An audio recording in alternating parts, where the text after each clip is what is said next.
हाय दोस्तों, Shiv Shakti YouTube channel में आपका स्वागत है।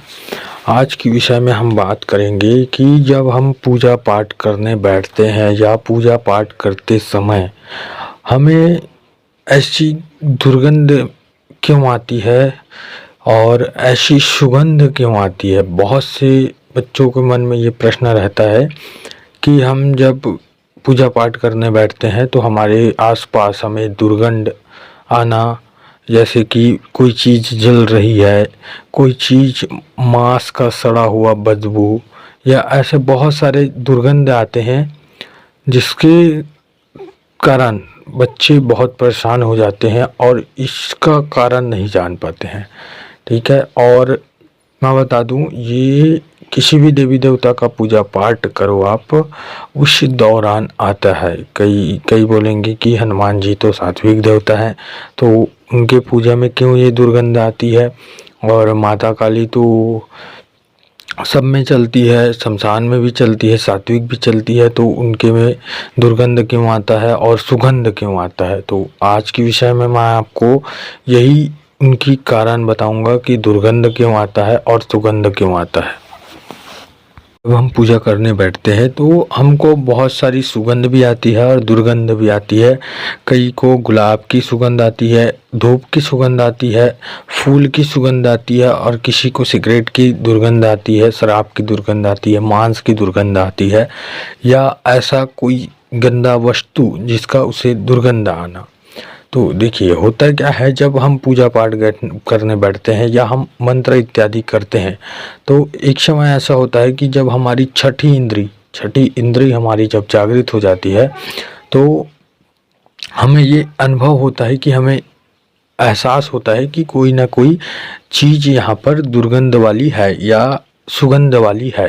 तो जब हम पूजा पाठ करने बैठते हैं ना, तो हमारे पास जब आकर्षित करती है, वो जो छठी इंद्री होती है ना, वो आकर्षित करती है सारी चीज़ों को, चाहे वो नेगेटिव चीज़ हो या पॉजिटिव चीज़ हो, वही आपके देवी देवता को भी बुलाने का कार्य करता है। तो होता क्या है, जब हम पूजा पाठ करने बैठते हैं ना, तो हमारे जो आसपास जो नेगेटिव शक्ति होती है ना, वो भी हमारे पास खींचे चली आती है, और पॉजिटिव शक्ति होता है ना, वो भी हमारे पास खींची चली आती है। इसलिए बोलते हैं, पर जो पहले के बड़े बुजुर्ग रहते थे उन लोग बोलते थे कि साधना ऐसी जगह पर करो, ऐसे जगह पे मंत्र जाप करो, मंदिर में मंत्र जाप करो। तो होता यह है कि जितने आपके पास में चीज़ होगी ना, नेगेटिव हो या पॉजिटिव हो, तो वो जितना जल्दी आपके पास में होगा उतना जल्दी आपके प्रति आकर्षित होगी। शक्तियाँ बहुत प्रकार की होती है। देखिए, वो हो सकता है आपका घर का पितर हो सकता है, या आपके कोई रिलेटिव हो सकते हैं, या कोई जलकर मर गया वो हो सकता है, या एक्सीडेंट से मर गया वो हो सकता है, या वर्तमान में ही किसी की मौत हुई है वो हो सकता है, या आपके आस पड़ोस में जिसकी भी कोई मौत हुई हो वो हो सकता है। बहुत सारी शक्तियाँ होती है। ठीक है, ऐसा नहीं बोल सकता मैं कि उनके घर का ही हो सकता है या आस पड़ोस का भी है। और कई बार ऐसा भी होता है कि जब वो शक्ति उस जगह पे जब जगह से क्रॉस कर रही होती है ना, तो उसको आपके मंत्र का पता चल जाता है, तो वो आपकी तरफ आकर्षित होता है। ये ठीक उसी प्रकार से जैसे एक इंसान अपने रास्ते पे जा रहा है और कहीं सामने में जलेबी बन रहा है गरम गरम, या कोई मिठाई बन रही है गरम गरम, तो उसको वो खुशबू आकर्षित करती है। उसी प्रकार से जब हम मंत्र जाप करते हैं या पूजा इत्यादि करते हैं तो उसको वो चीज़ें आकर्षित करती है, चाहे वो नेगेटिव शक्ति हो या पॉजिटिव शक्ति हो, दोनों को आकर्षित करता है मंत्र जाप पूजा पाठ। ठीक है, दूसरा कारण हमें सुगंध क्यों आता है। देखिए, सुगंध क्यों आता है, क्योंकि जब आप पूजा पाठ करते हैं ना, तो आपके इष्ट या आपके जो जो भी देवता है उनके अनुसार आपको सुगंध आएगी। गुलाब की, इत्र की, या केवड़े की, गूगल की, धूप की, ऐसे टाइप की खुशबू आती है आपको, है ना, सुगंधित आती है। तो जब आपका इष्ट देव का दूध गण वीर या उनके सेवक जब वहाँ पे आते हैं ना, तो आपको ये चीज़ें महसूस होती है। अब ये महसूस कितने देर होती है, देखिए, किसी को सेकंड भर होता है, किसी को 1 घंटा, किसी को 15 मिनट, किसी को 10 मिनट, किसी को 2 मिनट, किसी को 1 सेकंड।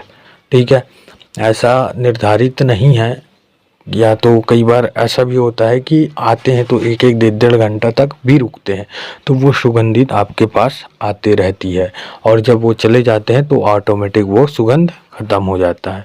ठीक है, ये क्यों आते हैं? क्योंकि देखिए 2-3 तरीके से आते हैं। ठीक है, अगर देवता के दूतगण आ रहे हैं तो वो 2-3 कारण से आएंगे। पहला तो वो तो आपको परीक्षा लेने आ सकते हैं। पहला, अगर आप पूजा पाठ कर रहे हैं या कोई साधना कर रहे हैं तो वो परीक्षा के लिए भी आ सकते हैं। और दूसरा, वो आपकी शिव पूजा को आपके इष्ट देव तक पहुंचाने के लिए आते हैं। आपने डाकिया देखे हैं ना, जिस प्रकार से इंसान का एक पर्चा वहाँ से यहाँ पहुँचाता है, ठीक वही कार्य ये दूतगण भी करते हैं देवी देवता के। ये एक दूसरा कारण हो सकता है। तीसरा कारण, आपके इष्ट देव की आज्ञा के अनुसार आपकी मदद करने के लिए आ सकता है।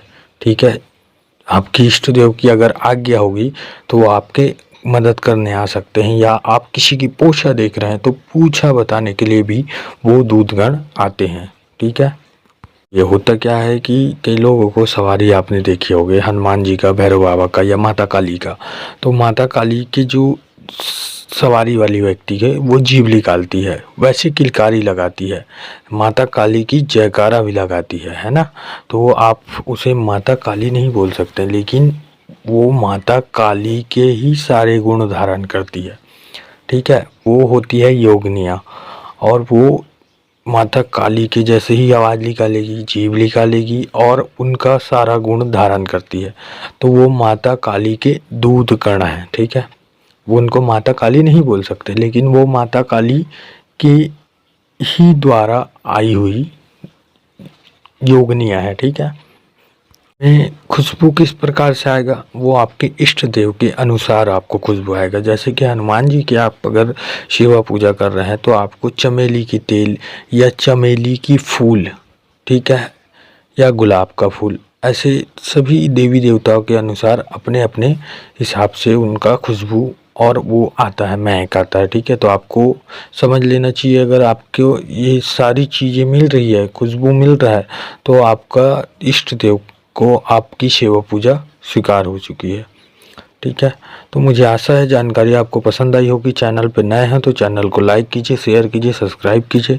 मिलते हैं एक नई जानकारी के साथ, नई वीडियो के साथ। तब तक के लिए ओम नमः शिवाय, ओम नमः शिवाय, ओम नमः शिवाय।